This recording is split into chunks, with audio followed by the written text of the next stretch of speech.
जहां तक संन्यास लेने का सवाल है, तो मैंने तो पहले ही कह दिया कि आदमी के जीवन में संसार भी हो और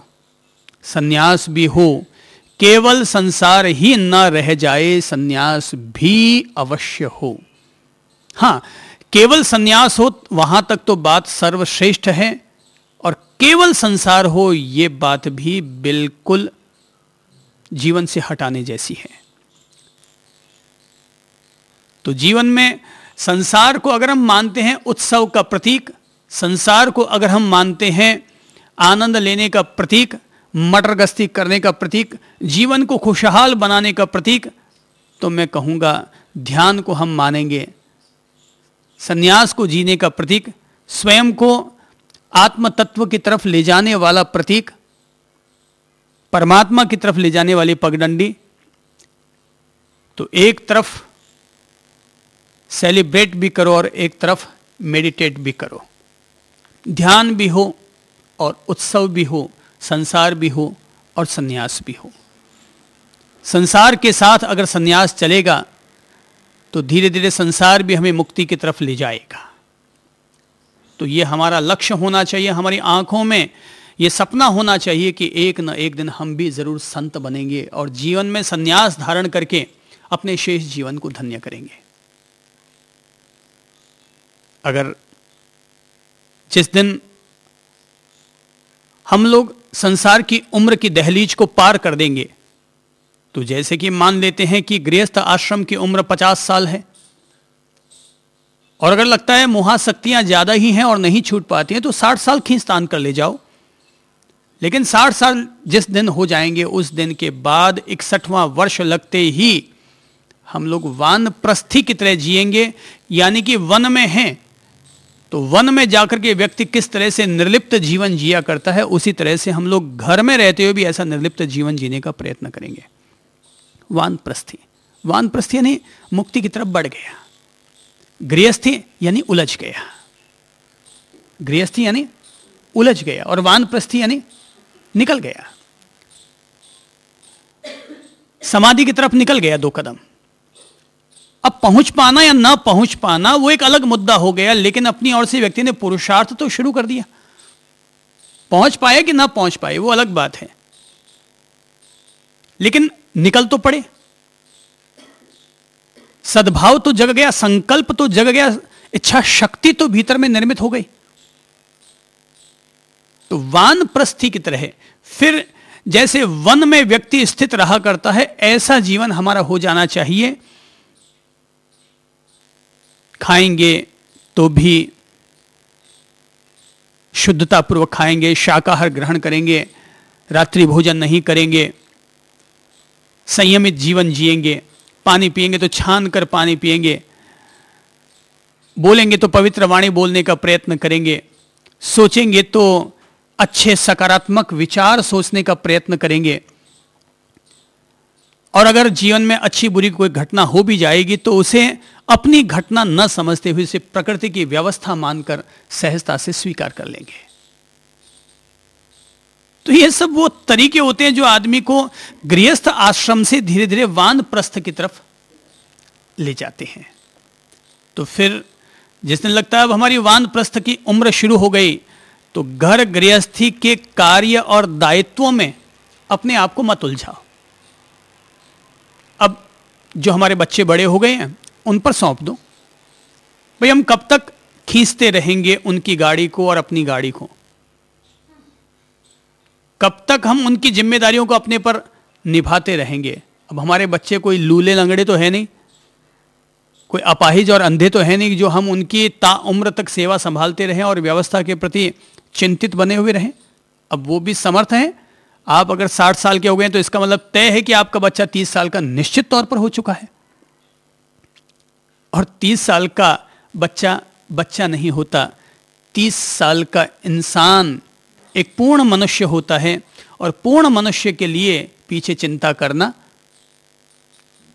ये संसार की चिंताओं को अपने भेजे में ढोने की तरह है। तो वानप्रस्थ का मतलब यह हुआ कि अब व्यक्ति भले ही घर में रहता हो लेकिन कोई हस्तक्षेप नहीं, ठीक है, अब जो होना है सो हो जाए। कोई सलाह मांगने आ जाए तो दे दो, और नहीं मांगने आता है तो अनावश्यक बीच में हस्तक्षेप मत करो, नहीं तो होगा यह कि उनके दोष, उनके आक्रोश हम पर हावी हो जाएंगे और वे हमसे जुदा होना पसंद करेंगे।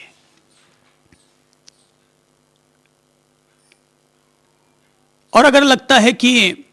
75 की उम्र को भी पार कर चुके हैं, 70 और 75 की उम्र को अपन पार कर चुके हैं, तो अगर आप सन्यासी बन जाएं तो अति उत्तम, और अगर न भी बन पाए तब भी कम से कम अब हम घर में रह करके भी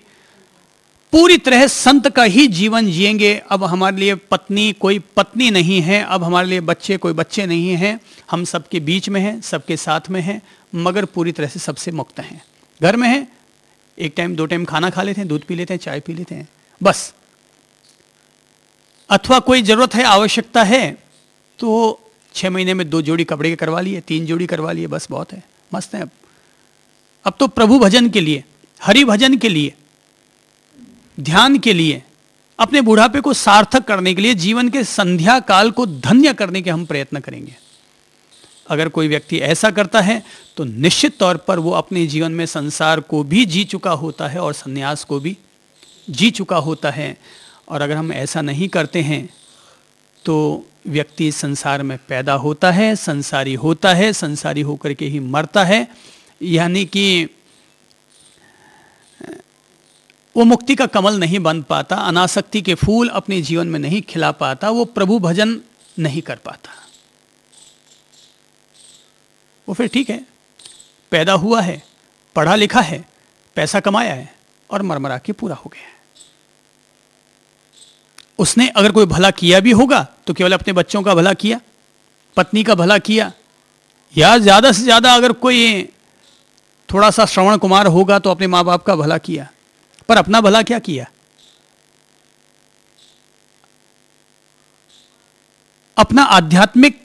कल्याण उसने कहां किया? तो मेरी समझ से हर व्यक्ति को, मैं तो कहूंगा हर संत को, जो कि सामाजिक संत बन चुके हैं अपन लोग, तो अपन सभी सामाजिक संतों को भी ये विवेक रखना चाहिए कि अगर व्यक्ति के कल्याण के लिए अगर एक व्यवस्था दी गई है कि पहला ब्रह्मचर्य, दूसरा गृहस्थ, तीसरा वानप्रस्थ, चौथा संन्यास, तो मैं कहूंगा कि भाई जैसे एक व्यक्ति 25 साल का होता है तो गृहस्थ में प्रवेश करता है, और संत संन्यास लेता है तो समाज में प्रवेश करता है, और समाज की सेवा, कि मंदिर बनाने,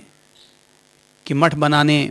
कि उपाश्रय और स्थानक बनाने, समाज का कल्याण करने, गौशालाओं को चलाना, या इस तरह के बहुत सारे पवित्र कार्य करते होंगे सामाजिक सेवाओं के। लेकिन 50 साल की उम्र आ जाने तब तक करो, और अगर लगता है समाज की सेवा अभी भी हमें प्रभावित करती है तो 60 साल लास्ट, कि जिस दिन मेरे 60 वर्ष हो जाएंगे उस दिन के बाद सामाजिक गतिविधियों में हस्तक्षेप बंद, समाज में आना जाना बंद, समाज की भलाई की चिंता बंद। अब हम अपना जो शेष जीवन बचा है उसे केवल विशुद्ध रूप से अपने आत्म कल्याण के लिए और प्रभु भजन के लिए लगाएंगे। ये जितने भी महाराज लोग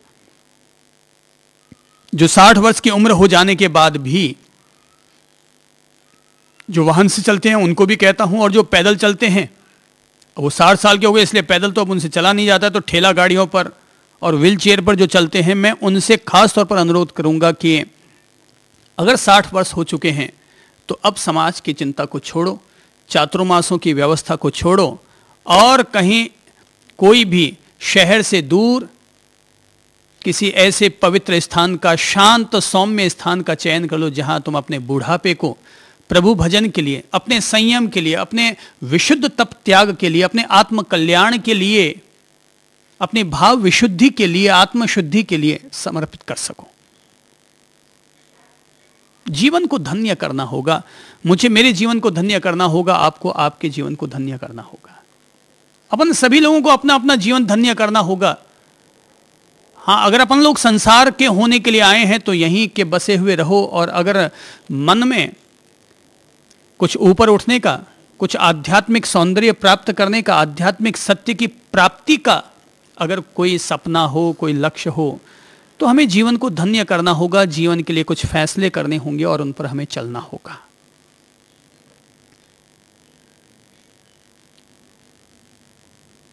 महावीर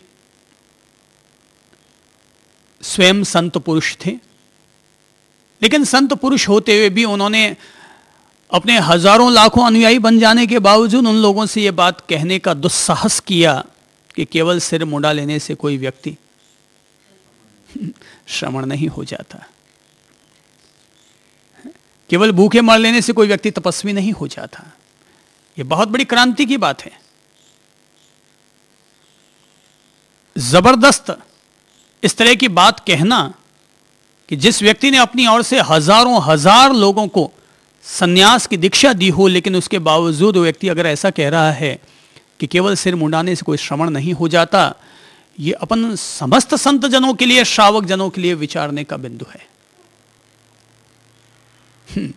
केवल ध्यान की बैठक लगाने से क्या ध्यान हो जाता है क्या? कि 2 घंटा जाकर के ध्यान की बैठक लगा ली, क्या इससे ध्यान हो जाता है क्या? क्या कोई 2 4 5 मालाएं ओम नमः शिवाय या ओम नमो अरिहंताणम की जप लेने से क्या कोई जपैया हो जाता है क्या? भीतर में लगन चाहिए, आत्मभाव, अंतरात्मा का भाव भीतर में प्रगाढ़ होना चाहिए। केवल सिर मुंडा लेने से कोई व्यक्ति श्रमण नहीं हो जाता है। श्रमण, संत, सन्यासी वह होता है कि जो सचेतनता से जीता है। श्रवण का पहला धर्म ही है जागरूकता। आत्म जागरूकता पूर्वक, सचेतनता पूर्वक, अवेयरनेस के साथ वो अपने जीवन के प्रत्येक कार्य को संपादित करें। संत सोने के लिए नहीं बनता। सोना शरीर की व्यवस्था हो सकती है, नींद लेना शरीर की व्यवस्था हो सकती है, पर संत सोने के लिए संन्यास में नहीं आया है। खाना उसके शरीर की व्यवस्था हो सकती है, आवश्यकता हो सकती है, पर वो खाना खाने के लिए संत नहीं बना। तो सचेतनता पूर्वक अपने प्रत्येक कार्य को संपादित करना, यह सन्यासी का, यह संत का पहला दायित्व होता है कि जागरूकता पूर्वक वो चलेगा। अगर कहीं चलेगा तो जागरूकता पूर्वक चलेगा, पांव भी रखेगा तो जागरूकता पूर्वक रखेगा। जैसा कि मैंने अभी कहा कि अगर पानी भी पियो तो छान कर पियो, तो यानी कि संत अगर पानी भी पिएगा तो भी छान कर पिएगा, कुछ बोलेगा तो भी ध्यान रखकर बोलेगा, गंभीरता पूर्वक बोलेगा, विचार करके बोलेगा, और कुछ सोचेगा तो भी सोच सोच कर सोचेगा, ढंग से सोचेगा, आत्मभाव के साथ सोचेगा। कहीं ऐसा ना हो जाए कि हमारी सोच इतनी दूषित हो जाए कि हमारा चोला तो संत का हो जाए, पर भीतर का जो खोला है ना, भीतर का जो खोला है वो कहीं गड़बड़ ना हो जाए, वो कहीं मैला ना हो जाए, वो कहीं गंदला ना हो जाए।